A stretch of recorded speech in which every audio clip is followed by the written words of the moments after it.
this medicine. Yeah. It ain't gonna always taste good, but this is what you need. Men and women, bottom line, we need to have the conversation. Your partner wants to give up control, but only if you know how to drive. This is about being the best you could ever be, whoever you are. I don't care if you're a man, a woman, LGBTQ, space aliens. I'll save anybody. I don't care. I'll teach a hedgehog how to have a threesome. What do you mean by that? Look, you don't have to listen to me, but you're wrong.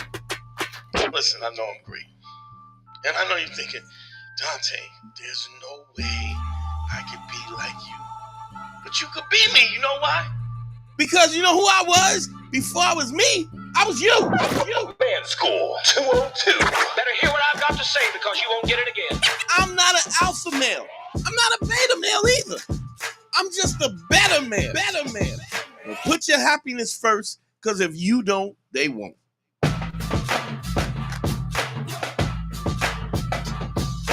Yo. GYBB, get your balls back. WWDD, what would Dante do? Sexual Revolutions being podcasted. And I am excited. Let's get this off here. There's my damn camera. Always a problem.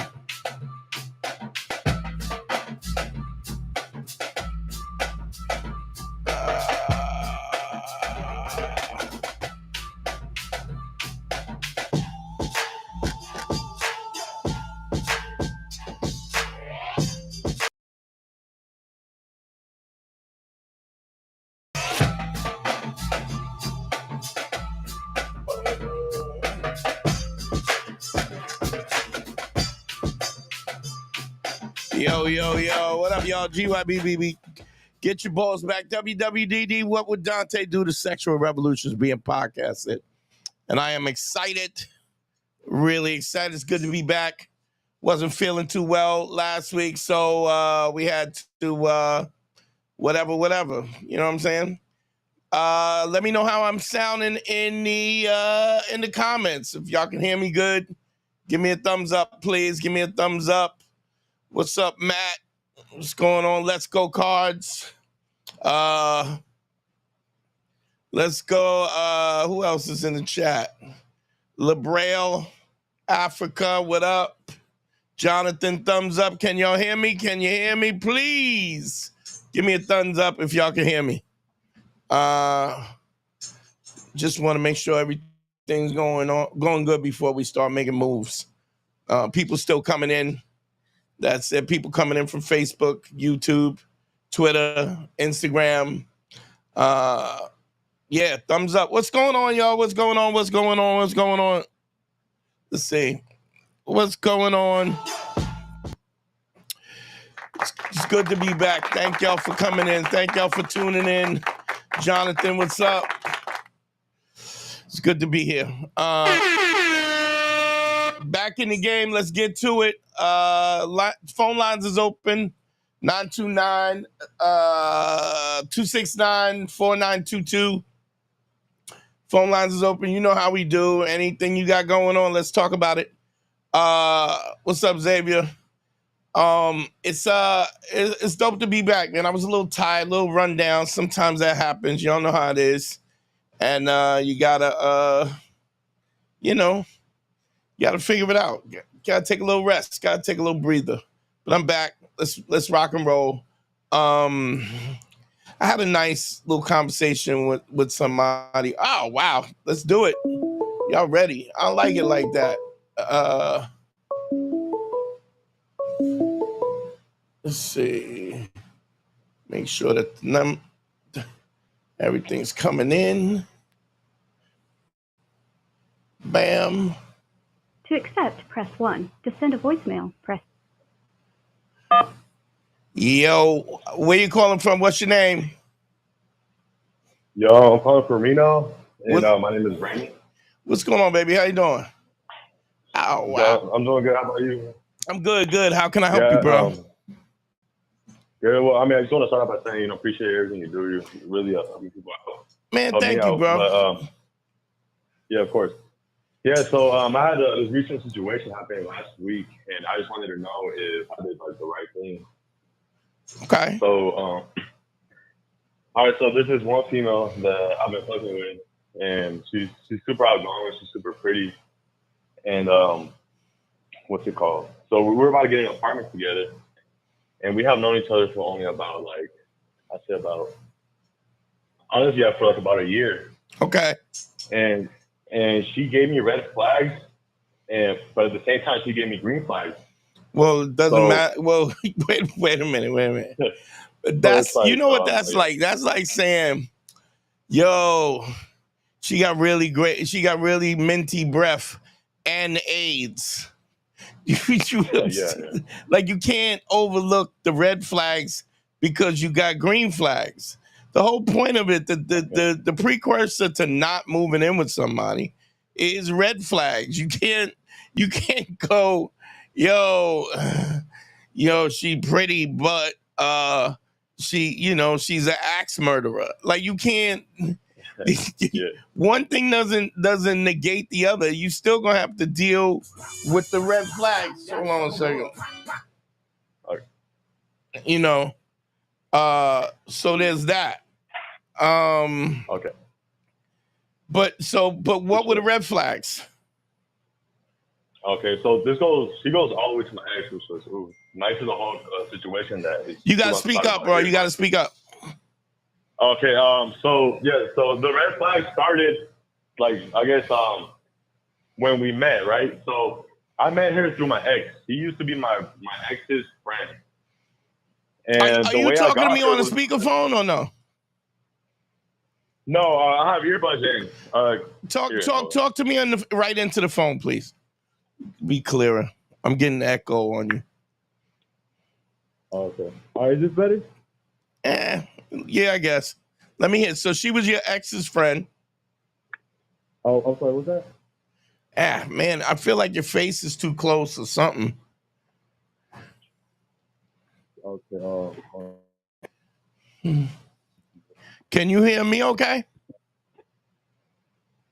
Yeah, I can hear you well. I've been having problems with my audio lately. So. Just if you can put it on speakerphone and then try talking to me directly on speakerphone. Yeah, it's on speaker right now. Okay, go ahead. We'll figure it out. Okay. All right. So the first red flag was that she ex's friend, but at the same time my ex was like I can't hear you. Say again. I'm sorry, what's that, man? Yeah, I hear you now. Go ahead. Okay. So the first red flag is I guess that she used to be friends with my ex and she still went with me, which is kind of like okay, like either I have good game or you're just fake.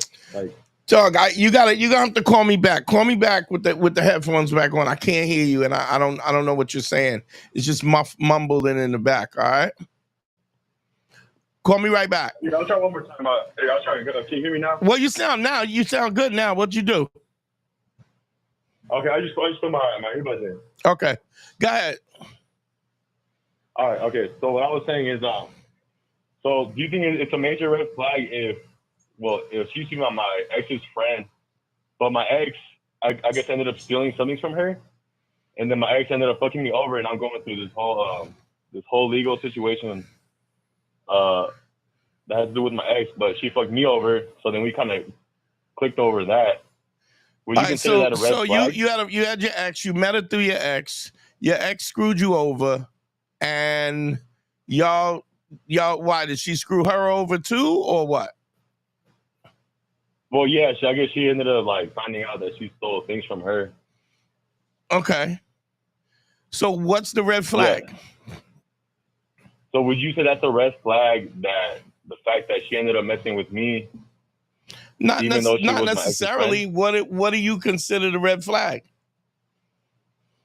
Well, I wasn't sure if it was a red flag because the fact that I don't know if it's like a time I was like, okay, she might be fake because she went with me, or if I was just overthinking it. mean, y'all are sleeping together, yes?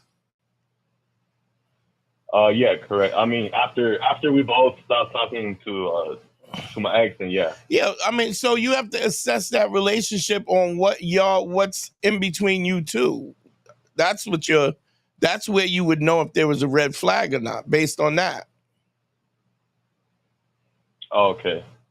Okay. So yeah. So I guess that wasn't. Do a you red have flag any then. problems with her now? Yeah, we had this incident happen last week, but if you want, I could just like go to it just real quick. Just tell me real quick what it was. What was the problem? I mean, don't think just because you have a problem with somebody. I mean, you're gonna have disagreements, but you're always gonna have disagreements. The problem is that that's not the problem. You both have been raised differently. Y'all come from two different places, and I mean, y'all have a different way of approaching things. You got to learn how to communicate, and y'all got to understand what compromise is. But what is there a problem? I mean, was there something extensive? Where I used to always say that if you gotta tingle in your nuts, chances are you're getting ready to get kicked in the balls. So my question is there something that seems pertinent that could be a problem in the future? Yes. So real And quick, what is that? there's been about 3 certain occasions Yeah. where I told her that my friends are out of limits, and so I was experimenting with I guess killing the ego, quote unquote, like I guess trying to have more of an open relationship where I could sleep with girls and she could sleep with dudes, but just not my friends. And then there's been 3 certain occasions where she brought up my friends. Like for example, we went to this carnival. And I told her, I'll be back. I'm gonna go outside with my friends. And then she told me like, do I look good? And or just little things like that, which I consider red flags. Wait. Hold on. So you have female friends? Yes, that's what you're saying. I don't have male friends. I was gonna go say hi, and then she. Who is she saying? Your male friend. She's asking them, do I look good? No, she asked me before I went to go say hi to them because I was going to bring her with me. And she told me like, do I look good? Meaning she wanted to look good in front of them. Well, I mean, that could be a red flag, but she just might want to represent you in the best way possible. Okay. Yeah. I didn't think about that. I mean, it could be if she's trying to look good for them. I mean, then you got a problem. But if if these are your friends, look, nobody wants to go out with some ugly chick that nobody wants to fuck. So when you go out with your girl, you want your girl to be somebody who other people, find attractive, or so everybody go, that's your girl, man. But as long as she's true to you, then that's not really a problem. Okay. Oh, okay. Yeah, I get that. Sure. I mean, if there's a problem, if there's something that makes you that's reoccurring or something, I could see that. But I mean, it's too fresh. But I mean, I think it's a little weird that you're ready to move in after a year and after all of this is. How old are you? I'm 22. Yeah, you too young, dog. What are you doing? What are you doing? Well, the reason I wanted to do it is because she was looking for an apartment. I was looking for an apartment, and that's not what you do. So I don't care whether you're looking for an apartment. You're 22 years old. Are you? Is this a situation where you planning this is the last chick you gonna be with? I wasn't planning on dating her. That's the thing. It was, like, to me, I just looked at it as fun. It's like, okay, like, you don't move in with nobody if you're not sure about this person. You don't move in with nobody. And you're 22 years old. Chances are, I don't know you as a person personally, but you, dog, what are you doing? You're 20, so you're not gonna sleep with nobody else. This is the last person you're gonna sleep with. That's what you. No, that's not my point. No, I was saying like it was gonna be fun, so we get along well. It was, and we're looking for a relationship because we both just got. Get the relationship first. Figure out whether y'all are compatible and then move. Don't move into it together first. It's ridiculous. You don't move in with somebody and then decide whether or not you like them. I see. Yeah, okay, I see. That's just ridiculous. I mean, I wasn't planning on dating her. It was kind of like a. I mean, then you don't move in with her. I get your point. Okay? Yeah. Okay. All right, brother. For sure. Later. All right then. Yeah. Yeah. Yeah. Yeah. I mean, I think genuinely, I think that if you're a young dude, you're 22 years old, and you're getting in a relationship, like, what are we saying? Are we saying that this is the last person that you're going to date, or are you going to date this person and eventually get tired, or things are going to go left, and then you're going to sleep with somebody else, and then you got to lose your credibility because you made a promise and you didn't keep your word? Like, understand something on a base level. What the principles of being authentic is telling the truth. And if you don't think that this is the last person that you're gonna be with, or I mean, or at least be reasonable about it, that you're gonna try it out and see where it goes. But I mean, you're at 22 years old. I can't see you being in a situation where you're 22 years old and this is the last person you're gonna date ever, especially if you in the streets. Like, I mean, literally you in the streets because you dated her friend, you broke up with her friend, and then you smashed her, and now it's just you're 22. I mean, and that's no disrespect to 22-year-olds, but yo, you 22 years old. What are you're losing your mind? Like, it's ridiculous. That it's just, I mean, I'm not saying that I'm not judging in terms of, like, there's nobody who has the maturity to kind of make a decision that this is the one and stick with it and whatnot. I'm quite sure there's somebody out there that's down for that. I just haven't met them yet. And people who I do know that met that person at in high school or 20, they're usually religious, or they're in a social kind of norm where it allows that. It's crazy when you watch Mormons and you see, like, shows like Sister Wives or something like that.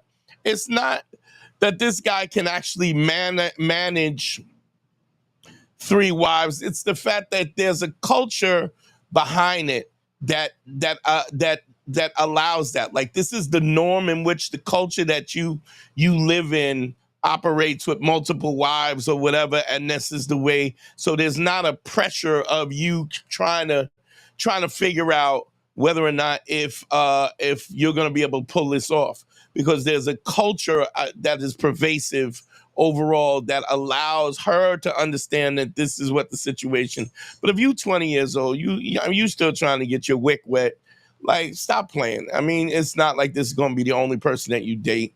And you're going to make promises, and you're going to make promises, and you're not going to keep them. And what the last thing you want to do is be in an apartment with somebody who you don't even know if you necessarily want to be with. It's just ridiculous. So it's just not it's just not a good move. I mean, I think that we have to understand that the decisions we make, there's consequences to the decisions we make, and we can't be in a place where we're thinking about the decision we're making right now. I ride motorcycles, and one of the things that they'll tell you when you ride a motorcycle is you never look in front of the wheel, right? You have to look at if you're on a street, you look at 3 lights ahead of you. And the reason why you look at 3 lights ahead of you, because you have a wider scope. You can see the peripheral, you can see movement to your left, to your right. You can see the ground, you can see if there's potholes, you can see if a car stops, and you can react. But if you're looking right in your initial purview, like right in front of you, there's so much stuff that you miss. And we're not even talking about somebody who has a lot of experience. I mean, and even if he is, knocking it down, and he's got a stat sheet, we're still talking about somebody who's 22 years old. And this is no offense to young dudes who are 20 years old or whatever. If you Google this, if I'm lying, I'm dying. Human beings take up until 26 years older for their brain to be fully developed. I'm not saying that that's just science is saying that. So if you're 22 years old, you haven't really figured out who you are, what you are, and I don't care how mature you are, because your brain actually is not fully developed. So how could you possibly make decisions like that? Phone numbers up, y'all. 929-269-4922. I think we got the sound together now. I know that was a little bit sketchy with his phone and everything, but I think let's get a bunch of calls. 929-269-4922. I originally the interesting thing that I wanted to talk about is a lot of times I'll get guys who will be in, they'll have a problem and they'll do a consultation with me or whatever, and okay, this is what my situation. And I had an interesting thing go on this week. I did a consultation with somebody who is already married, and they've been married for 15 years. And I've done this before. I haven't done a lot of it, but one of the family called in, and they're having a problem in their marriage, and I suggested that we do a couples thing. So I want to put that out real quick, that I don't have a problem doing a couples thing and kind of mediating between between two people. Understand something: if you put a consultation in or something like that. Let me put that up real quick. Don't forget 929-269-4922 is the number. But I'm gonna put the one consultations up. Understand this: I'm calling the balls and strikes. So if you're shady and you're not being righteous, if you're not being honest, if you're not being credible, if you're not being empathetic, I'm going to call you out. But I'm also going to call her out. I think what sometimes, especially when you have a couple of kids, dude that I spoke to the other day has 2 kids, been married 14 years, and it doesn't really seem like the problem is too extensive. What I mean is, they're still sexually active, they're still screwing each other. It's just he walked into that. A lot of times guys will walk into these marriages and they'll what they call a people pleaser, where you're in a situation where you're trying to do everything that your woman wants. And then all of a sudden you get to the point where you don't feel like you're being appreciated because of it. And then you want to change course. And then all of a sudden when you change course, then she's like, oh, this marriage is not working out. Understand something. I'm going to Google this real quick. I'm going to do this. You're going to see me do this plenty of times, because I think this is so important for us to understand. Understand this. The definition of compromise. Compromise is to accept. It's that both parties accept standards that are lower than desirable. What that means is that if you're making a compromise in your relationship, in your marriage, in anything, you are at one end of the spectrum, your partner's on the other end of the spectrum, and what you got to do is find somewhere in between that you both are happy. Now, compromise does not mean because your woman is unhappy that you're doing something that makes you happy. That's still in the realm of just preference or being righteous, and that you're not willing, that it doesn't mean you shut up and do what she wants. Relationships are always compromise. It means that you got to make decisions about what the betterment of if you're trying to preserve the relationship. And so if you're not willing to kind of compromise and kind of make and kind of look at what the mistakes that you've made or what the mistakes that the person has made, then your relationship is going to fail. I mean, that's just the way it is. And I think that you can also be reasonable, and still maintain your respect To accept. and not be somebody who's simping. Hey, what's your name? Where you calling from? How can I help you? Hi, my name is Lavi. I'm from Seattle, and I was calling because recently my cousin and I, who I got into the ace thing, went to the strip club. I took him out there for the first time, and it's kind of like one of the first times I went there with the filter at Ace. So like I'm being empathetic and I'm noticing like, oh, I guess that like if I'm in here and they're talking to me and they're taking time out of their to talk to me, they're losing You money. know what? And that kind of Give me like, one. Hold on. Put that on pause. 1 second. Put that on pause. Okay. yeah, I wanna do something real quick. I'm gonna turn the volume up on the monitors. All right. Give me a minute.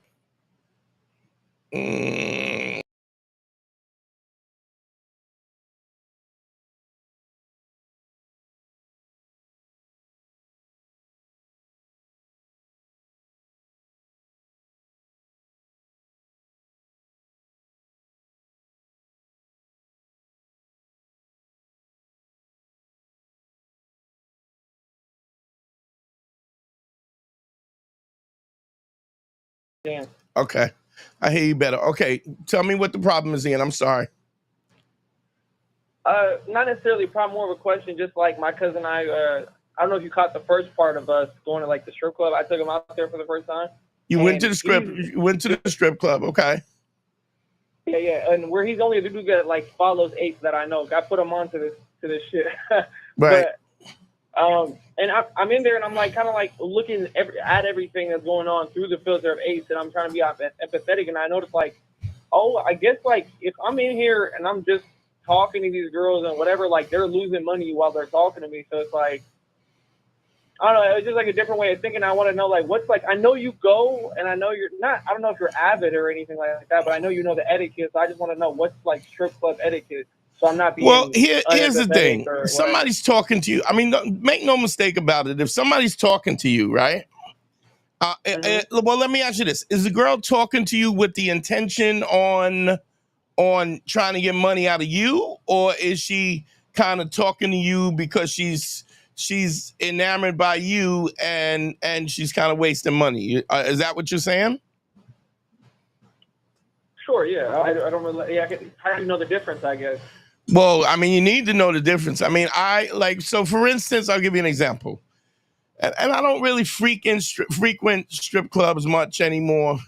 But if I went into the strip club and I was hanging out, a lot of times I would write jokes. I'd be in there and I'd write jokes or whatever.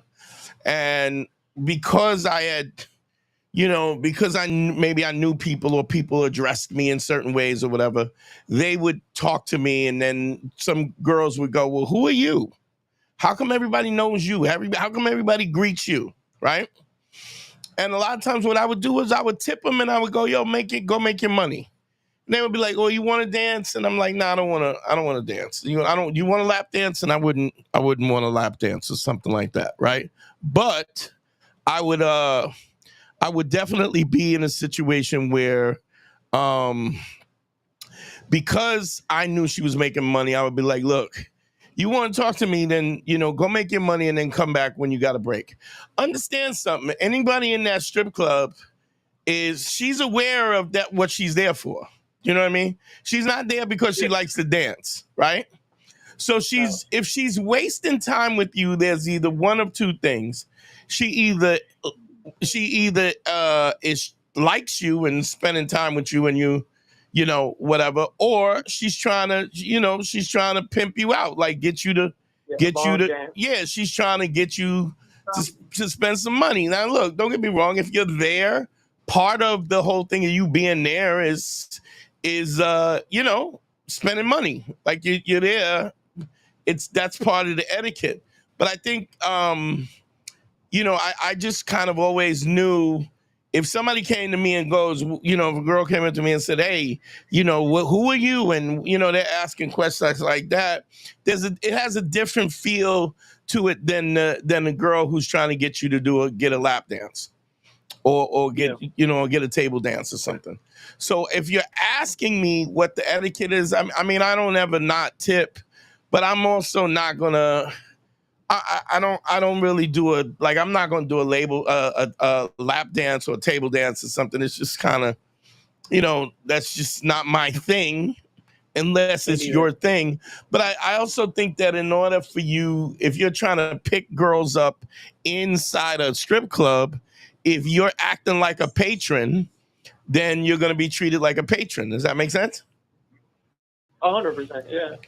So, I mean, you can go in and I mean, there's nothing wrong with tipping somebody and go, hey, I tipped you, go make your money, which I think even that statement alone is something that a guy who's simping probably wouldn't say, right? Because he's tipping her with the intention on getting her attention. Let's make no bones about it that in a strip club, there's a etiquette and a pretense. There is, she's giving you attention because you're paying it. You're paying for her time and her attention. Completely transactional. Right, it's transactional. But to breach that, if you're able to breach that, it's a very easy thing to do. You just got to not act like every guy in there, I got that vibe last time. My cousin was doing it as well, and I guess you get like, you kind of, like they kind of turn their head a little bit if you don't act like everyone else. Like, oh, you're not like everyone else. Kind of, this isn't something you frequent, or you're not here for a transaction. Right. If you're just there because you want to be there and it's the ambiance and you like, you like walking around and with titties around, whatever, or maybe it's great wings. I don't know, whatever it is. But my point is, there's a definite situation where if you act like a patron, they're going to treat you like a patron. I mean, what's is interesting when you're talking about this in terms of strip clubs, make no mistakes about it. A woman will absolutely, the only way a woman knows how to treat you is that you teach her how to treat you. That's not just in the strip club. So it's like I was just talking about a guy that I'm going to do some couples counseling, right? And the thing with the couples counseling is, one of the things that the guy said to me was, he was like, I've been married to her 14 years. I've always been a people pleaser. Whatever she wanted to do, I let her do, and I never, with no, it was also with no regard to the fact that I don't always want to do everything that she wants me to do, and so if you're acting that way, right? Especially if you're acting that way with you 14 years in a marriage, right? How else is she going to treat you? She's going to treat you the way that you tell her that you treat her. And it's understand something. When I say you teach somebody how to treat you, what I'm not saying is you go, well, I want you to be good to me. I want you to, no, what you have to do, it is your actions and the way you act, what you tolerate, which is what tells somebody how they're gonna treat you, or what's comparable for the way that they want to treat you. You understand?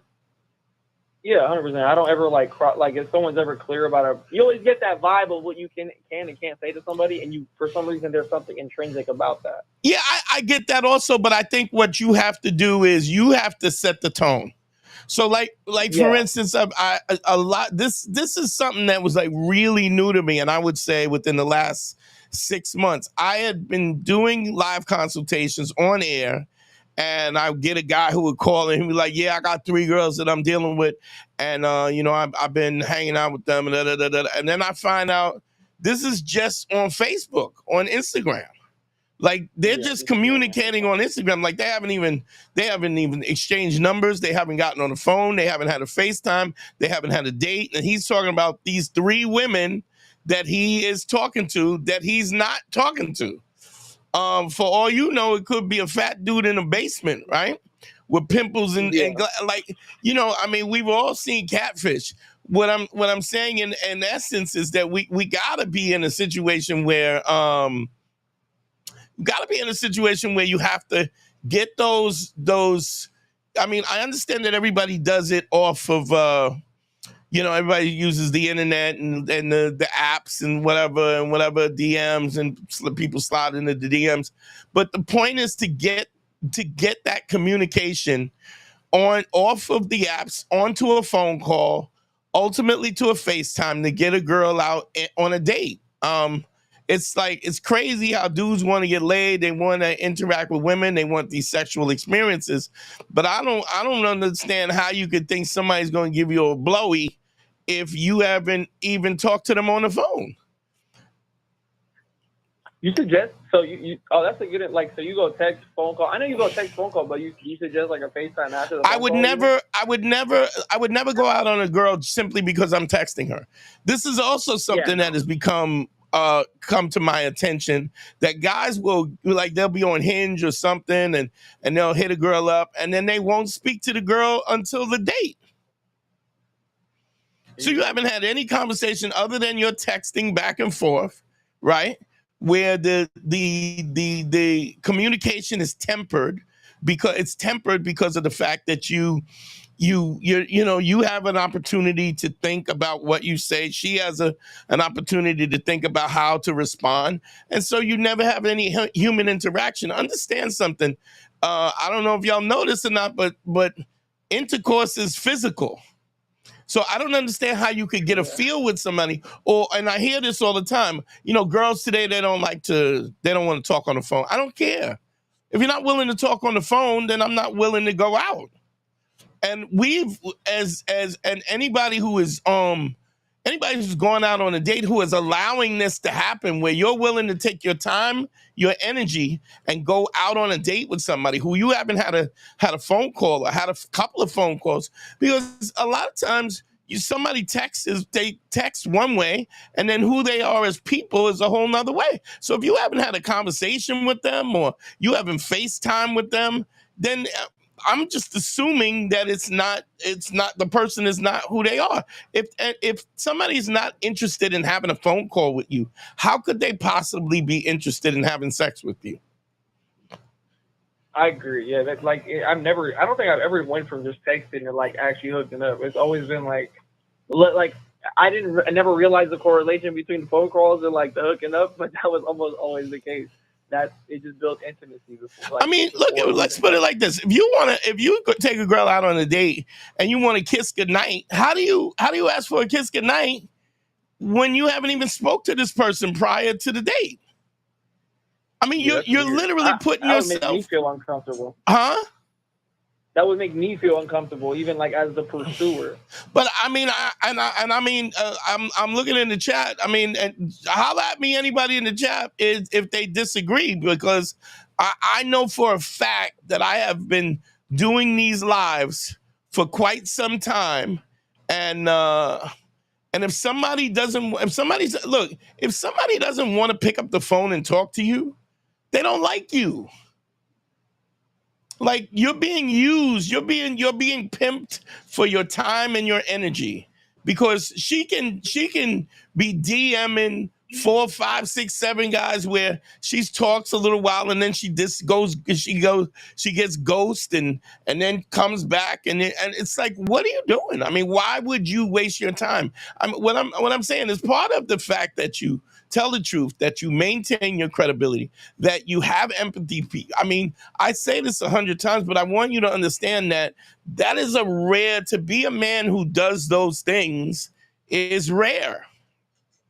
Somebody who's not insecure, who understands what their value is, somebody who's kind and fucking still tells the truth and credible, even if the truth means that I might hurt your feelings. But I'm giving you an opportunity, and people respect that overall. A lot of people get,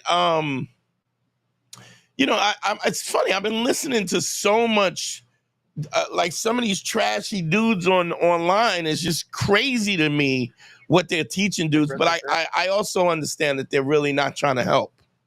They're really, this is a scam. Like, they're scamming dudes, and they're telling you something, that they're creating this cult, and they have these things that they say and these things that they do that's just that's inauthentic, because they don't want you to be a better dude. I mean, my premise is that as you become a better dude, you make the world better, like the community. This is about us, just everybody on who's live and who's in the comments and everything else. We're trying to change the way things are, because it's not working.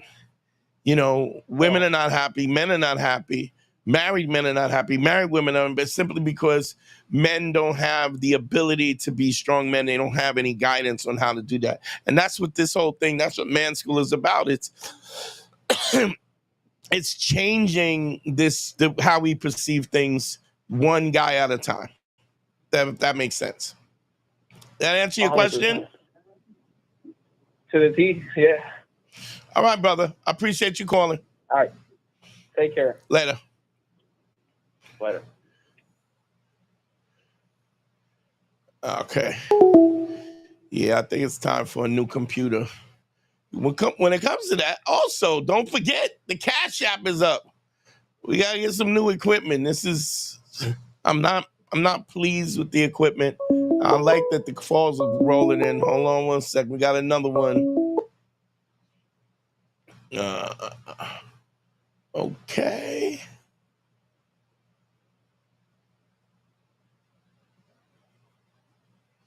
Hey, where you calling from? What's your name? Hello? Hello? Oh, hey, yeah, my name's Mikey. Hey, Mikey, how are you, man? How can I help you, bro? Hey, I'm doing good, man. I've been watching you guys for a while, and like since Patrice, and it's kind of helped build up my character a good bit. But I'm kind of stuck on something that's been really eating at me, and I could use some advice from you. And that is? Okay, so I now have a girlfriend, and we've been together for about almost 2 years now. Wait, say that But again. You broke up a before little her- bit. You broke up a little bit. Go again. Oh, gotcha. All right, so I have a girlfriend, and we've been together for about almost 2 years now. Okay. And before her, I had a bunch of girls. I was like, you know, I was really going at it. Like I had a person for like almost everything. Okay. And I kind of gave it up for her. Okay. And because I guess I compromised myself when I felt I shouldn't have. Let me ask you this. When you said I had a girl for everything, what do you mean by that? Okay. I guess not a girl for everything. Sorry, but like I had a few girls around. Like they were friends, and we would just fuck around. And Okay. I felt satisfied with that. Like I wasn't committed to anything. Okay. So now when this girl came along, what did she offer you that made you go, I'm going to give up a situation where I was happy with what my life was for something else? I guess we just really clicked. Like right off the bat, like we really clicked together, and she was funny. I mean, she still is funny. She's very sweet. And it's like, it feels like almost like I'm trying the whole monogamy thing, and I'm giving it a really good shot, but it's almost like trying to seal a leaking dam where it's so I'm trying my best. So this is difficult for you to do, you're saying? Yeah. Okay, how old are you? I'm 32. All right. So would you say that because she was a nice girl and because you clicked, you didn't want to lose her? And that's why you I mean, I'm assuming that she pressured you for the relationship. Yes? Yes. Yeah. Okay. And did you want to be in a relationship? At the time, no. Okay. So at the time, no, then it's no. So what I'm saying, why did you submit to a relationship that you didn't want to be in? For that fear of loss. All right, so you thought you were going to lose her, so you compromise. But what you got to understand is, and so like I don't know if you've been listening to the content here, what I do here, which is totally different from what I won't say totally different, but it has evolved in a way. Is you have to put yourself your happiness first, because if you don't, she won't. And what I mean by that is, if you are in any relationship as a man, part of you being a man is that you will go places you don't want to go. You will do things you don't want to do. You will listen to things you don't want to listen to. You will eat things you don't want to eat. You have to hang out with people you don't want to hang out. And I'm not saying that that's not a bad thing or a good thing. I mean, I'm indifferent about it. But I want you to understand that being in a relationship is a sacrifice. And the bigger sacrifice is usually by the man. And that is not because of anything other. That's how we see ourselves as men. We see ourselves as caretakers, right? And so the reason why you put your happiness first is because part of your happiness is attached to the fact that your woman is happy. The person, your significant other, is happy. Because if you're putting your happiness first and she's included in that, right, then you'll be happy, but she'll be happy as well, right? As opposed to if a woman is going emotionally, this is what I want, this is what I like, this is what it is, and that's what I want, makes me happy. Now you're my man, now do it. What is difficult for women to understand a lot of time is that maybe I'm just not in the mood to be, maybe you're not enough. And it's not that there's anything wrong with her, but it's just you might have an appetite for being with multiple women. And that's not, there's nothing wrong with that. But the point is, if you're gonna stay with somebody simply because you don't want to lose something, right? Yeah. I mean, I'm quite sure you can see that that's not the best foundation to build a relationship on. Because as soon as you get an opportunity for something better, you're going to go with that, correct? Yeah, you're right. And so you're in a situation where you've made a promise to this woman, right? She's under the pretense that everything is fine because you're telling her everything is fine. You're being dishonest about the fact that you're not happy, right? And in the context of this, you're really putting her in a situation where you're making it worse because you're misleading her when this is not really what you want. It's not that I don't want it. Like you don't want it. She grew on me like for the relationship, like in the relationship. It is absolutely that you don't want it. You want her and you want other people, right? Yeah. And she wants you and only you, right? Yeah.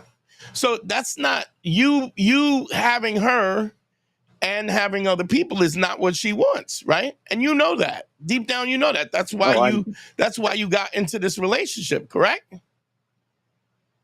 Yep. And so you misrepresented yourself, or at least even if you didn't misrepresent yourself, you were like, I don't want to lose her, so I'll give this a shot, when you could have just said, I don't want to be in a relationship.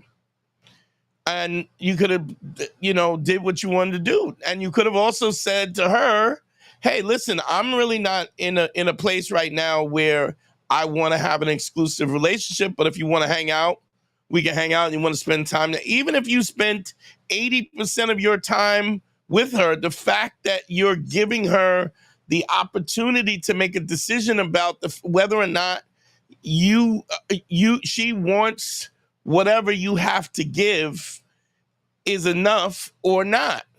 But you're not even giving her that opportunity. And ultimately, this is going to blow up in your face, right? Because eventually you're going to step out. I feel like it's coming to a head. Yeah, eventually you're going to step out, right? When you get something that you think is worth it, you're gonna step out, right? And then she's going to be devastated because you lied. And then she's not even going to respect you because of the fact that you weren't honest in the first place. Make sense? Damn. Yeah, it does. It makes a lot of sense. Now, I understand that you don't want to hurt her feelings and whatever, but if you've misrepresented yourself, you can still fix that. You got to rip the Band-Aid off, and you go, look, I don't really want to be in a relationship. I'm attracted to other women. I want to see other people. I don't have a problem if you still want to hang out, but that's not that's that's not what she wants to hear. But she also doesn't want to find out that she was under some pretense that she was the only one and everything was fine, right? And it wasn't okay, and none of it was okay. I mean, you could Yeah. also say it's Yep. not. It's just. I mean, do you understand? I mean, people are at different. Okay, here. Let me say this, Mikey. Let's say you liked her, right? And she didn't like Yeah. you, right? And you wanted to be in a relationship with her. You decided she was the one, right? What do you think she would say to you? Probably no. She'd probably say no, right? She goes, I'm just not really, Yeah. you know, or let's say she just broke up, or she just broke up broke up with somebody. I just broke up with somebody. I'm not really ready to get into a relationship. Or she would just tell you, honestly, you know, I don't really feel you like that, right? Mhm. That's I mean, true. we've all been friend zoned by somebody at some point in time, correct? Oh, of course, all the time for me. It wasn't until I was a late bloomer when it came to like getting cool and like finding my own style and Yeah. stuff like that. Yeah, and then I found out people started liking me. It takes time, and if you don't have somebody coaching you, if you don't have somebody coaching you, then it some people never get there. Which, let me really take this time to point out, one-on-one consultations at DanteNero.com. Click on consult. I teach all of that. Anything you want to learn, I'll teach you. But the reality of this is, it's a situation where I've never met a woman who wasn't honest about what she wanted. And if she didn't want you, trust me, you're gonna know that she doesn't want you. But this is what we do. Because we want to maintain, you know, if we're having sex with somebody, we want to maintain, or we like somebody, we're afraid to say what the truth is, and then we compromise we compromise who we are, what we want, what makes us happy. And then all of a sudden, it's just like you said, then the dam breaks, and then now you're a piece of garbage because you weren't honest. Yeah, it's before we got together, like we were friends and then she wanted more, but I was just like, I don't really feel it. And then or I did, but I wasn't ready, and then she left and I kind of backpedaled and we made the relationship an official thing. And I told her like she knew that, like I told her before we were, I was like, I'm not really sure I'm built for this monogamous thing, because I told her it's like the only way I'll do it like if it were like an open relationship, but she said she couldn't. And if I would try for her to be then monogamous, at that point in time, y'all should have went your separate way. And then she would have went and figured out whatever. She would have sampled the you know, she'd have sampled whatever out there. And then she would have made a decision whether, if not, being with you is better than being with none of you is better than having some of you. And she might have, I mean, but you got to understand, when you maintain your personal integrity, right? You don't give women an opportunity. You're not giving her a chance to say you're garbage. Because it's okay if you want me. There's nothing wrong with you if you don't want to be monogamous. What makes you garbage is the fact that you don't want, and you lie about it, that you have no credibility. See, if you maintain your credibility, even at a later date, when you do want to be monogamous, if she's the one you choose, a lot of times you can, I mean, I'm not saying you can always go back, but there's always a possibility that you could, because there's no reason for her to mistrust you, because you were honest without being caught, without being, discovered that you're deceptive. Mm-hmm. You got to understand that the most attractive thing about a man is that he's trustworthy. Because you could have a six-pack, you could be 6'4", right? You'd have muscles, and you could be a liar, right? And she comes home and you're sleeping with her mom, right? Or she comes home and finds out that her bank account is empty. Like, trust is the fundamentals. Don't get me wrong, looks, money, muscles, attractiveness, all those things, how interesting you are, intellect, all of those things are variable. But at the core of it, if you don't have basic fundamental credibility, if you don't have any integrity where somebody can trust you, if she doesn't believe you, right? If you don't have trust, then the bottom line is even when you tell her you love her, how does she know that you mean it? Because you're a liar, right? Yeah. 90% of the guys that I do consultations with are liars.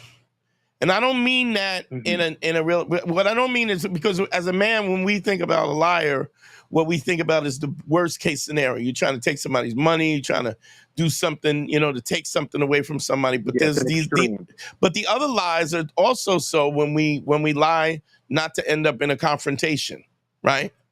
And there's another lie when we lie not to hurt somebody's feelings, right? Now I'm not saying that you got to be brutally, be honest to the brutally honest way you destroy somebody's self-esteem. What I'm saying is that at the core, you need to practice your level of authenticity, your level of truth, because then your value is not diminished. What you're doing right now is you are setting yourself for this to blow up in your face. And even if you do love this woman, or if you want to, if there's a possibility that this might work out in the later future, when when you're in a situation, you won't be able to do that. You got to rip the Band-Aid off, Mikey, and you got to do it. Don't do it when you get caught. You know what I'm saying? Yeah, I don't plan on stepping out or anything. It's almost like it's like if I'm like you said, it feels like I'm being not authentic with her. Like I could say certain things up to a point, and then if a certain subject comes up, because you don't want to hurt her feelings, is because you do care about it. But the reality is that you're not, she's not what you want in its entirety. She may be a portion of what you want. And I think it's only fair to tell somebody. I mean, there's no way in the world. I mean, if she doesn't know, right, then that's fine. Yeah. Everything's fine, and she can create this kind of dinner theater that everything's going good. But at the point that she finds out that she's not enough, what you do is you do her so much more damage. Because like right now, if you're not doing it out of anger and it doesn't blow up in your face, you can say, listen, I'm just not ready to be in a situation. I don't want to be I mean, it's okay for you to not want to be responsible for somebody's happiness. That's fair. You know what I mean? Yeah, I get you. I get you entirely. I mean, I love, and this is not a dig on women, but I love dogs. But I travel and I don't have time or energy to walk a dog or spend time with him. I've traveled too much. I got too much going on. My son is I'm traveling back and forth. Like it would just be unfair for me to bring an animal into my life and not give that animal what I know the animal deserves, right? So if I wouldn't do that with a dog, why would I do that with a woman? Yeah, you're absolutely right. You're absolutely right. And to be honest, you're not happy. Like this is always just sitting in the back, looming over you like a shadow. Yeah. And then what happens is sometimes you even get to a point where you start to resent somebody because they want to be around you more than you want to be around them. And then it becomes resentful, and it's not a matter of it's not a matter of being mean. It's just that everything doesn't always sync up. You know what I mean? Yeah. People are not on and that's nobody's fault, right? But you have to create the boundaries that you're comfortable with, regardless if it hurts her feelings, because it's better that you're honest about it and you walk away. At least if you ever decide to come back, you come back with a level of integrity.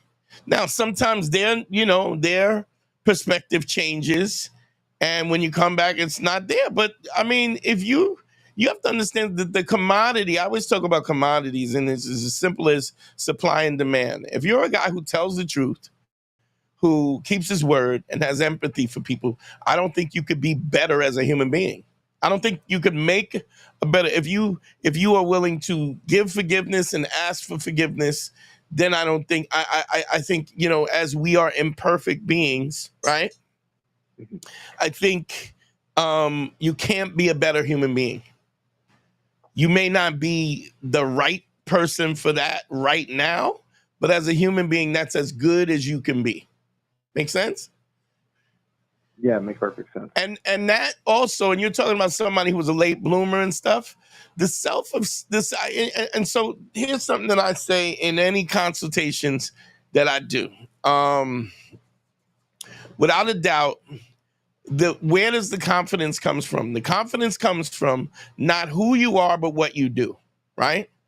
So if you tell the truth all the time, if you always keep your word, if you're kind and you're empathetic to people, right? You maintain a level of a level of confidence because there's no question whether or not you're a good person. It's when you're doing shady shit, right? See, because you can't lie to yourself. You can lie to other people, but you can't lie to yourself. And even when you lie to yourself, deep down, when you're laying across the bed and the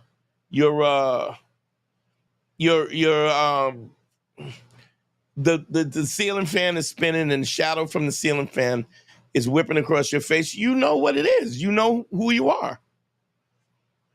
So, but if you're righteous and somebody accuses you of not being righteous, then my man, it doesn't mean what they say doesn't mean anything because it's a lie. Yeah. But if she goes, you misled me, you're hitting all the beats. Huh? You're hitting all the beats. Yeah, I know. I mean, because I this is not my first rodeo. So there's a situation where you got to understand when you're a righteous dude, right? When you're a righteous dude, you know that you are. You know you're a righteous dude. When you're an upstanding dude, when you're an honest dude, when you don't steal and you don't cheat, and you know all those things, it is an internal confidence that you have because you know the truth. It's like do you ever play poker? I'm not really good at card games. Okay, but you know what a poker tell is, right? Yeah. And a poker tell comes from the fact that you know, in an honest sense, that you don't have that it is a physical kind of it's a physical reaction to the fact that you're being deceptive. And a great poker player can read that. You understand? Mm-hmm. Yeah. When you are not faking it, or you're not bluffing, or when you're authentic, there is no poker tell, you know? Yeah, it just is. Like, yeah, there's nothing else. Right, because it just is. So, Mikey, do the right. You know what to do, Mikey. Right? Oh, man.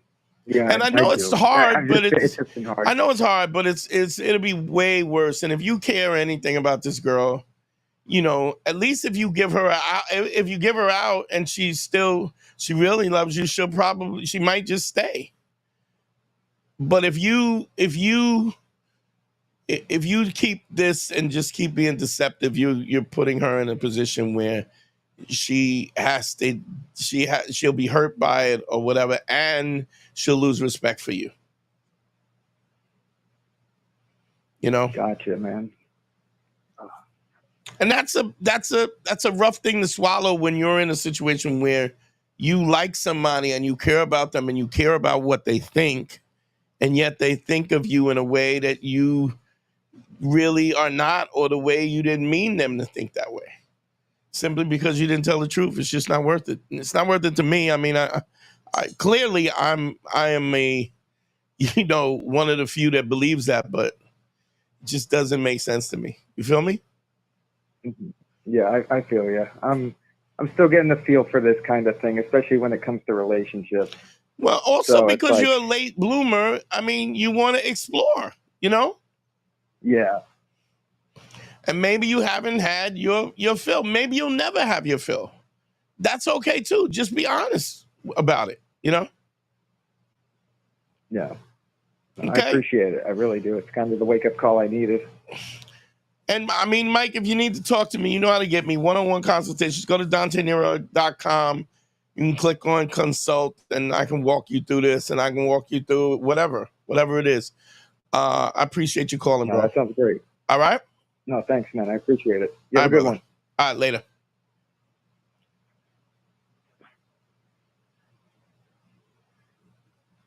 Come on. You know, a lot of times I often wonder, you know, it's almost as if when you find dudes in a bind where they're being deceptive like that, like really, what is your option? What's your option? Your option is to lie or not lie, and it doesn't. It comes out for the truth anyway. Hold on one sec.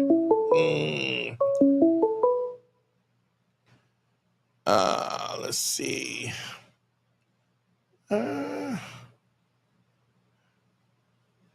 What's your name? Where you calling from? What's good, Dante? It's John from Uptown, New York. What's going on, John? How you doing, brother? How can I help you? I'm chilling, man. Nah, I was just calling in. I need a little, you know, Go ahead, little hit guidance me. on a little situation. Hit me in. The Yeah, calls are rolling.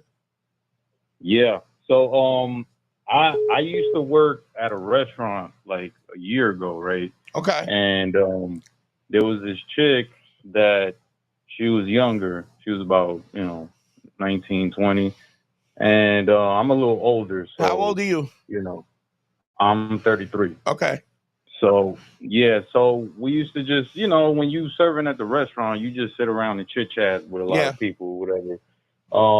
And, there was one or two servers that, I kind of flirted with, I kind of like talked to, but I never like pulled the trigger because, I don't really like to shit where I eat. Okay. But when I left, I got like a better situation in my other job. I do construction, so I'm doing I'm a supervisor now. So you want to swing back and close the deal on one of these?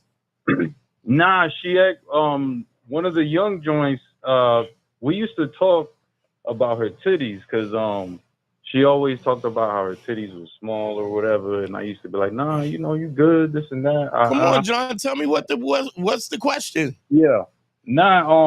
So she hit me up not too long ago, and we started chit chatting back and forth. And I work out of town, so I told her like, yo, I'll hit you up when I'm in town. Motherfuckers is sexting and all that shit. Right. And then I come back around, and I hit her up like on a Thursday to see what's good for that weekend. Right. And yeah, she just never responded. But she added me on my social media, and she's just been watching all my shit. Yeah, none of that matters. Stop. None of that matters. I understand something. Be clear that this social media is a great way to maintain attention without making any commitment.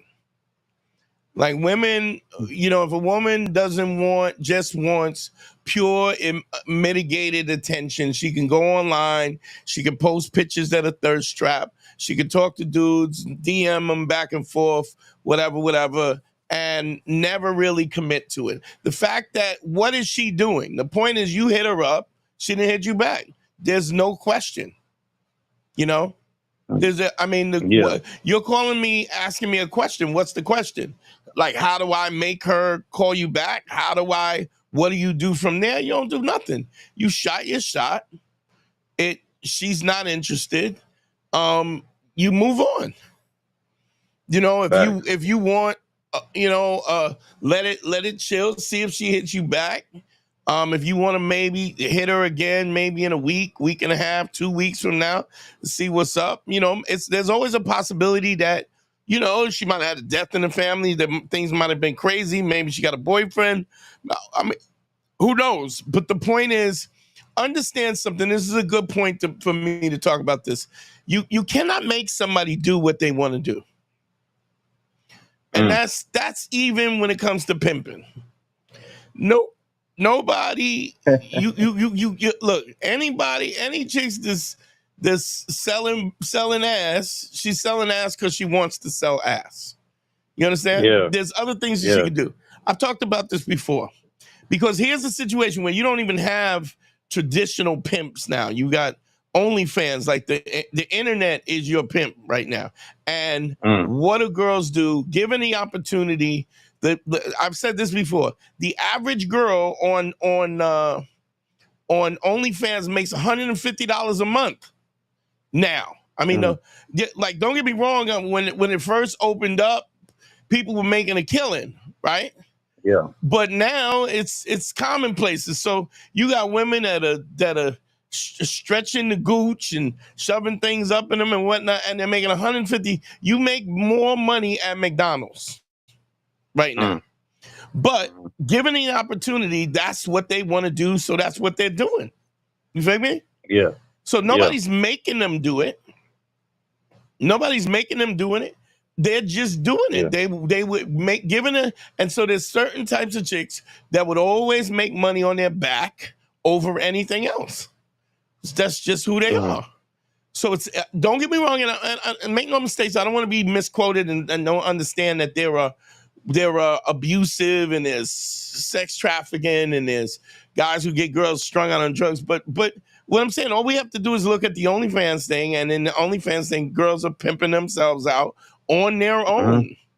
They're signing up for their OnlyFans account, and they're doing it on their own. Yeah. There's chicks on Instagram going out to Dubai so sheiks could pee on them and whatnot. So, like, you know what I'm saying? Understand. So understand that what all you can do is be the best version of yourself, right? Yeah. Put yourself, basically like it's a product. You put the product in the window, and you put the dressing around. You dress up the window, and if somebody goes, "Oh, how much is that?" You go, "Oh, this is what it costs you." You can't make somebody do. If you make somebody try to make somebody do something they don't want to do, they're always going to rebel against it, and it's always going to what don't come out in the wash comes out in the rinse. On the rinse. Yeah. So it's interesting. I don't know if you heard the phone call before this. I don't know if you were listening. Dude in a relationship that he don't want to be in. So he's forced himself into this, put this square peg in a round hole, and now he's, it's all whatever it was is coming out. The truth is coming out, and so now instead of dealing with this up front, right, where he would have never put himself in this position in the first place, and maybe he could have even had maneuvered the situation so that he could have still maintained friends with her and dated her and kept it casual for a period of time. But what did he do? Yeah. He put her happiness first, put himself in a bind, and now he's got to go back and rip the Band-Aid off, Let me ask you something. What do you think makes us as people not be able to see our situation like from the outside of ourselves? I think we see it. I think we just don't think we're worthy of what we want. Okay. I think we have low self-esteem for whatever reason. I mean, it might have been your mama. If you got a single mom, your mom telling you ain't this and you ain't that. It might have been your daddy. It might have been somewhere in between. It's not giving, you got to understand a lot of times as adults now, very rarely do we have parents who were as emotionally mature as we're talking right now. Like the conversation we're having right now, asking the question that you're asking right now is something that our parents may have never asked. What makes this or what makes that or what makes us do this? You know what I'm saying? And then we have people who have been basically partial human beings, partial adults, and then they take on marriage and children and so on and so forth, and then they raise children that are not emotionally complete. I mean, let's be honest, man. Especially if I talk about immigrant parents, but we have immigrant parents who, their whole thing is survival. Go to school, get your education, get your job, become an engineer, become a doctor. You know what I mean? And they're never in that situation have they ever thought, well, what about the fulfillment of happiness? To having a full life that you're happy about what you are and what you're doing. And so we because we perceive our parents as so much on a higher level than us, then we spend the rest of our life doing what they trying to live up to their expectations and getting the pat on the back. Well, you did good, son, or you did good, daughter, and that never comes because they don't even understand that. I mean, my dad absolutely. If I got a B plus, my father would ask me, "Where's the A?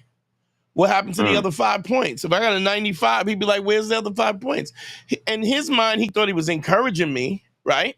Yeah. But what he really was doing was saying that you're not good enough. And then you spend, hopefully, if you figure, like for me, it was, I figured it out early that what you think about me don't matter. This is I'll give you a quick story. When my mother was alive, and my mom was a sweetheart. She was sweet as pie, right? Everybody loved my mom. My mom goes to me, "Oh, your cousin Bobby he just graduated law school. Oh, that's great. Such and such and such," right? She goes, "Yeah, it's just really nice that he's gonna be past the bar as soon as he's taking the bar." And I go, yeah, that's great, right? And then my mom goes, "Yeah, did you ever think?" I go, "Listen, let me explain something to you, Mom." Now, my mom my mom was from the South. She was country, a lot of ignorant, she had an ignorant stepfather. Her mom was garbage. She was trash, right? I said, "Listen, Mom, I didn't go to law school, didn't want to go to law school." I said, "But you keep mentioning my cousin, and if you want to be a lawyer, then go back to school, get your GED, and become a lawyer. I'm not interested in that." She goes, I don't understand why you have to be so hostile." I go, I'm not being hostile, but this line of questioning, it infers something, that you're not happy with who I am and what I do because you want to be able to say, "My son, the lawyer." And I said, "I want you to understand, I don't care what you think about me. And that's no disrespect to my mom. What I'm saying is, I judge myself based on myself. The fact that I tell the truth, that I keep my word, that I'm good to people, right? Now, if you want to be like, if this lawyer thing is so big, go back, get your GED, and then go do it. Because I'm not interested in that. Because you're making this comparison because you want some kind of accolades by saying my son's a lawyer. And I don't care about the people that you want to say it to. And I don't care about you enough to change my life because this is my life. When you had your shot, right? You didn't finish high school. Yeah. So it's the absurdness to think that you can not have a high school diploma and then tell me that I need to just mind your business. It's just absurd that somebody would even think to say that. The audacity to tell somebody what they should do or what they shouldn't do when you haven't done it yourself. Now, don't get me wrong, man. I remember the first movie I did, big feature film. I did Fighting, the movie, and with Channing Tatum. I didn't take a girl. I took my mom to the premiere. Bought her the dress, had her makeup done professionally, ordered a limo, the whole thing. She went, but I was like, my cousin Bobby didn't do that. When did he take his mom to a premiere? She didn't hang out with Channing Tatum's mother and father and meet Terrence Howard, and you know what I'm saying? It's like, but the absurdness for you when you get parents who want to dictate your life because their life is insignificant to some extent. It's not fair. It's not fair, and those boundaries have to be clear. And I understand people sometimes think that I'm a little harsh. I don't really care. Here's what I am. I'm honest. So if you're inferring something, then say what you mean, because I see what you mean anyway. You feel me? Even in this call, you tell me I met this little cutie, da-da-da-da-da. What you want to ask me is, how can I get her to do what I want her to do? Yeah. We don't live like that. And I don't have that kind of magic. What I can say is you got to be the best version of yourself. So when you present yourself to somebody, they go, I need to be with this person because this is the best person. As I compare him with everybody else, this is the dude I need to fuck with. You know what I mean? Mm-hmm. But even if you are the best version of yourself, sometimes people are not smart enough to make a decision. You know, I had this analogy years ago, like if a crackhead comes to your house and he has a Fabergé egg, I don't know if you know what a Fabergé egg is, but a Fabergé egg is worth $1 million plus. And he says, yo, I robbed this house. I got this thing. You want to buy this? I go, how much is it? Now, I know it's a Fabergé egg, right? Yeah. He says, give me $100. I'll take the $100. It's $1 million. It's worth $1 million. Just because he's too dumb to know what the value of something is doesn't diminish the value. You understand? And so if you're talking to some girl who's 19, I don't know how old she is now, 20, 21, whatever, and she's fickle and goofy, and then she don't know how dope you are, just because she's too dumb to know that you checking for her and trying to give her an opportunity to spend time with you, it just because she's too dumb to know that doesn't diminish your value. You just move on. You move on to somebody who has the emotional acuity to understand what your value is. And you also take stock of who you are and what you are so that you know what your value is. Your value is not who you are, it's what you do. So, and anytime it's so, and I mean, here's a situation. It's like, you know, I was talking about this before, the whole Drake, Kendrick thing, right? All Kendrick and Rick. Well, here's why. All these dudes have made amazing amounts of money, but they're all smashing the same 20, 30 chicks. Yeah, that's what I heard. And it's the rah, all of this until the chick gets their number, they start liking somebody, and then your academics texting some chicken head 50 times. But meantime, you yapping about, I got this Bugatti, you be on the boat, you're a clown. Money don't give you class. Money don't give you integrity. It's what you do on a day-to-day basis. The little things when nobody's looking, that's what makes you dope.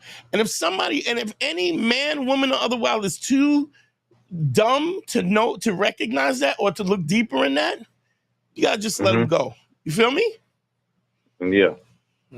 All right, bro, I'm gonna holler at you. Thank you, man. Thanks for calling in. All right, my guy. Hey, Dante, you should have an episode, man, where you kind of talk about your life, you know, in Brooklyn.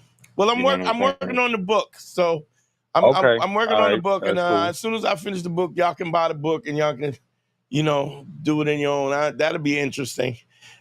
All right, say less. You already know, man. I appreciate you, though. Appreciate you too, fam.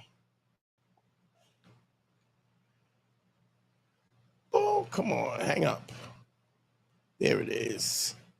Yeah, it's like these principles. They don't happen by chance. They have been developed in a way partially because of mistakes that I've made on my own, things that I've figured out, and I've I figured out that based on the fact that I've had wisdom about things and figured out so I don't make the mistakes. And where this, life is a journey. I always say life and love is like music. It's going to come to an end, but we need to experience the music as it's playing. It's not about getting to the finish line. It's about maximizing the process, the journey through the song. And what's most important neither is more important. The notes are important and the space between the notes, because music with just the notes is called noise. You have to have pause and tempo and highs and lows, and all of those things are really important. I think I'm gonna take one more call and then we're gonna shut it down. I've been running my mouth for an hour and a half. I know y'all tired of talking to me, but we'll see. I just think got one more call. My man, y'all are on point. Ah, damn, I love it when it comes to. Let's see. To accept, press. What's your name? Where you calling from? Hey, good evening. My name is Nick. I'm calling from Philly. What's going on, Nick? Yes, sir. Yes, Nick, sir. what's going on, brother? How you doing, bro? Not too bad. Firstly, I wanted to say real quick, I saw you and Godfrey in New Brunswick last year. You killed it. You're an absolute professional at what you do, honestly. Oh, man, thank you, man. I've been doing it long enough. Yes, sir. Yes, sir. I appreciate you. I'll How try can to I help you, bro? Yeah, I'll try to make it quick. Long story short, I'm a big guy. I'm 6'2", 365. Been big my whole life, pretty much. About 10, 12 years ago, I lost a lot of weight, lost like 130 pounds, died in exercise. I was 230, six pack, look good. But my self-esteem didn't catch up with it yet, so I didn't look at myself in the mirror and think I was attractive. So people around me like, oh, wow, yeah, girls are looking at you, but in my head, I'm still that fat kid. Right. So I got in a relationship, got comfortable over the years. That ended a few years ago. And I've kind of still been hovering in the 300 since, trying to get on diet to stay consistent. But I'm in the gym, it's just the eating and everything.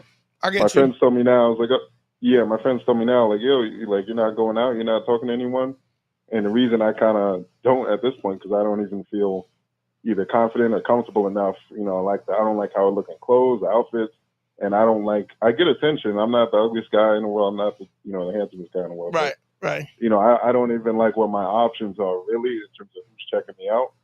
So part of me is wondering, is there any merit to just keeping my head down and grinding out until I lose the weight to get to a more comfortable place? Or is there a better train of thinking like I should be still trying to go out and let me say something. I think the question is, should you stop living until you're ready to live? Now, when I put it in those terms, what do you think? What do you think the answer is to that? that absolutely. That makes it simple, right? Yes, I mean, every day that you wake up and you put your feet on the floor, right? You are trading whatever that 24 hours that you have for whatever you do in that time, right?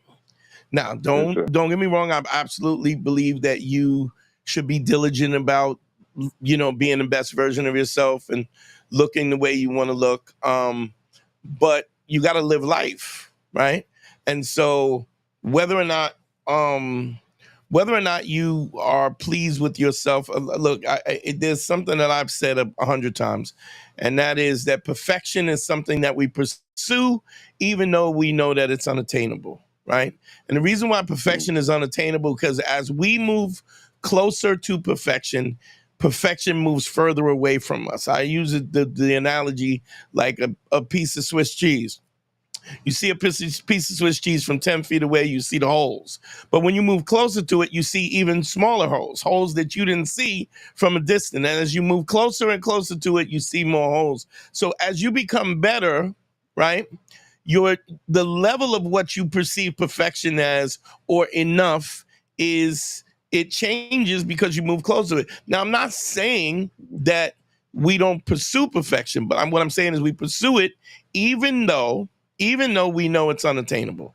So what I'm saying to you is that, yes, looks are important, but your personality is important. The experiences that you got to live life, because nobody is just going to be with you because you're 230 pounds and a six pack. Yeah, don't get me wrong. Aesthetically, you're going to get more attention because it's the first thing that people see. But I mean, we've all seen good looking douchebags. I mean, we literally, like I just mentioned Drake. I mean, Drake is a clown. Like, this dude's a millionaire, light-skinned dude, good-looking dude, in great shape, got the jet plane, all the money in the world, and he's being clowned. So this idea, this ideology of this perfect you is just never going to be there, but you don't want to waste life while you're trying to pursue it. Now, as far as the insecurity thing, the weight, the loss of weight, that's something internal. If you that's fixable, but we got to dig a little deeper in that, and it's not something I really want to dig in deep on air. You know what I mean? Because it's a little personal. But we get a consultation with me. We'll dig in and we'll figure out what the core of that, because once we understand what the core of that is, that lack of self-esteem, even that lack of self-esteem that got you to the point where you put the weight on, right? It makes, we remove that, and then then you have no reason to feel insecure. And then and you got to understand, no matter how perfect you think you are, everybody's not going to like you. Yeah. I gotta Don't get me wrong. myself. I mean, look, you want to look your best, you want to dress your best, you want to look the best, but man, you're 6'2", you're a big dude. I know girls that love a big dude. I know girls that don't want a guy with a 3% body fat. I know guys, I mean, you know what I'm saying? There's an array of different things that women want, and what you're doing is you're making a decision for them. You don't even know what somebody's into until you're out there. And here's something that I say a lot of times. I say, you get the lies is always difficult. So it's a lot of times you get a guy who's 5'4", 5'5". He goes on the dating apps and he says he's 5'6", 5'7". Understand something. The reason why he's lying about what his height is because he doesn't think that 5'4" is good enough. Which he can have that opinion, but let's go a little deeper into the thought process. If he was only 2 inches taller, he would be enough, right? And he could be 6'6" and not be enough for a certain chick. I always, the analogy, I look at Will Smith. Will Smith's worth $500 million, right? Maybe one of the greatest actors of our time, right? And he had a woman in his house sleeping with her son's best friend. Like, I mean, you know what I'm saying? If you could switch yourself, I mean, not be Will Smith, but if you could be him physically, whatever, money-wise, but be you, right? You would be like, oh, well, I got it all figured out, right? And then you got your wife who is smashing your son's best friend. Yeah. Do you understand what I'm saying? This ideology, this idea of the fact of what is acceptable is not acceptable. You don't get to make that decision for women. They get to make it themselves. Yeah, my friends tell me that. I write myself off more than anything. Yeah, and that's a self-esteem. But if you put in a consultation next week, and we'll dig into that and fix that. We'll figure that out, because that's a deep-seated kind of thing that you gotta kind of dig in and figure it out, So it is what it is. But does that make sense, man? Don't stop living your life, bro. Okay? Absolutely. Right. I appreciate it. I'm a book one. All right, bro. I appreciate you.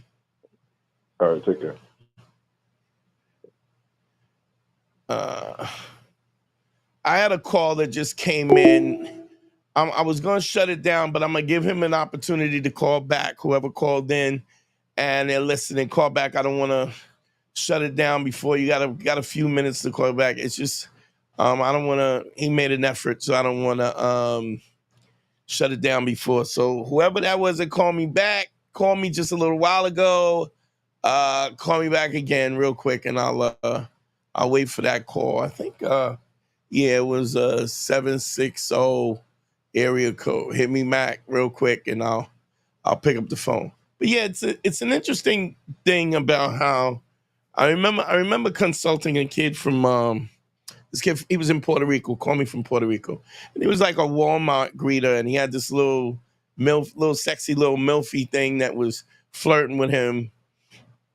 And he called me up and he says, yeah, I was thinking about asking her out, but I don't have a car, and I don't, such as. And I go, when this woman was flirting with you, she had no idea that you didn't have a car. She was flirting with you based on who you are at this moment right now. And so this is what we do. We self-sabotage ourselves. Well, I need to be this. I need that. I need to do this.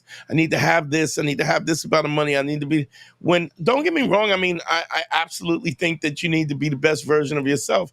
And if you have identified that there's things about your personality that you don't like, because even if somebody else likes it, if you don't think that you're worthy of it, what you will do is you will sabotage your life. You have somebody who loves you and thinks you're the greatest and think, you could be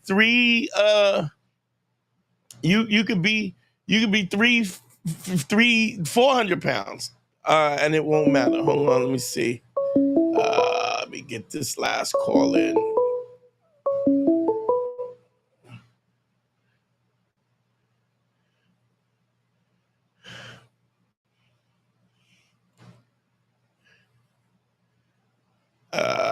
Let's see.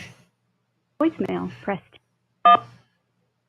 What's up? What's your name? Where you calling from? Mako from Virginia. Nico? Yeah. You got to speak up, bro, okay? Yeah. How can I help you, my man?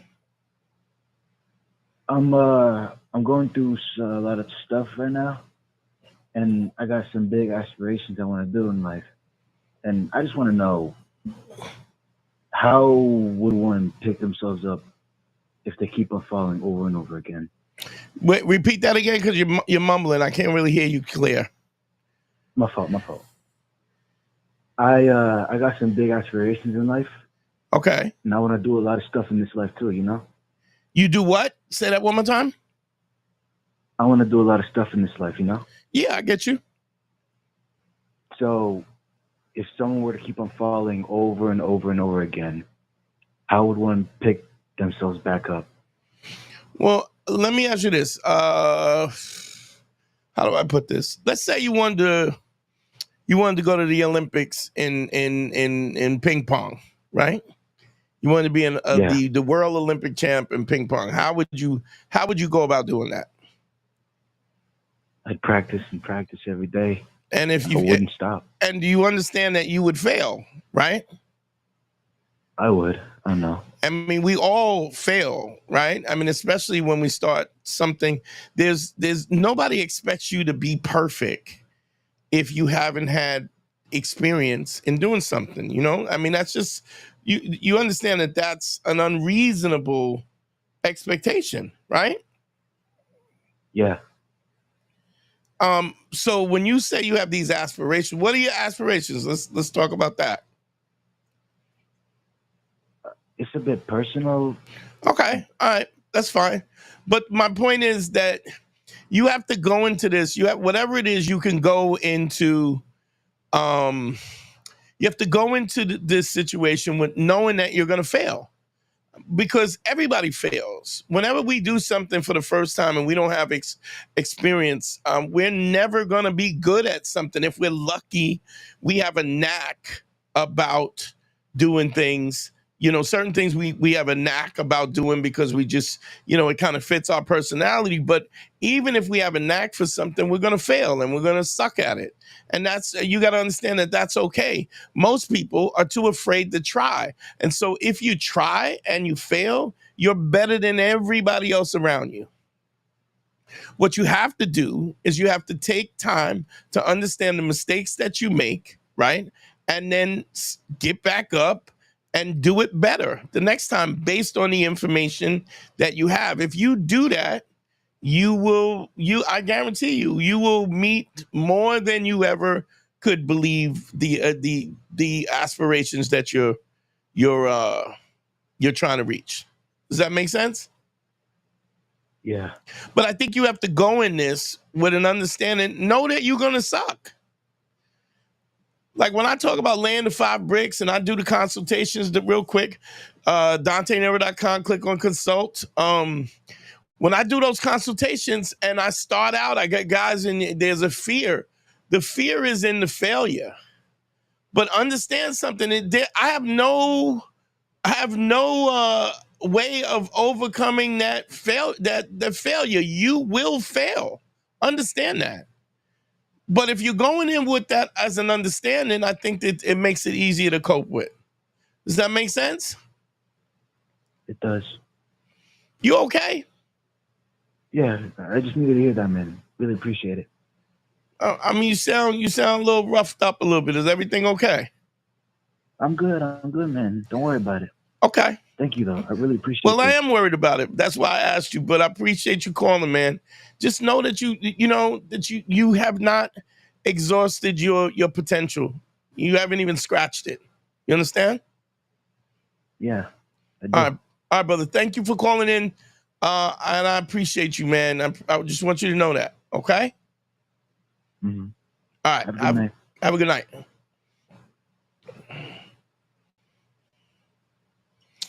I hate this when I hear that. I can hear that in somebody's voice. Real quick, don't forget the Cash App, y'all. If y'all like the show or whatever, please hit me at the Cash App. It's $ Dante Nero. Don't forget, real quick, the Patreon is patreon.com/manschool202. Also, don't forget the one-on-one consultations. GYBB, get your balls back. WWDD, what would Dante do? The Sexual Revolution is being podcasted. Yo, I love y'all, man. We'll be live, I believe, Tuesday. Tuesday we'll be live again, okay? I'll holler at y'all. Don't forget to like, subscribe, share it, comment on it, please. I appreciate that, man. That helps the algorithm. And we're at, like, on YouTube, we're at like 17,000 followers. Let's get it up. Let's get it up over 20. Let's try and get it to 25, please. So tell your friends. The clips. Yo, love y'all. Peace. We out of here.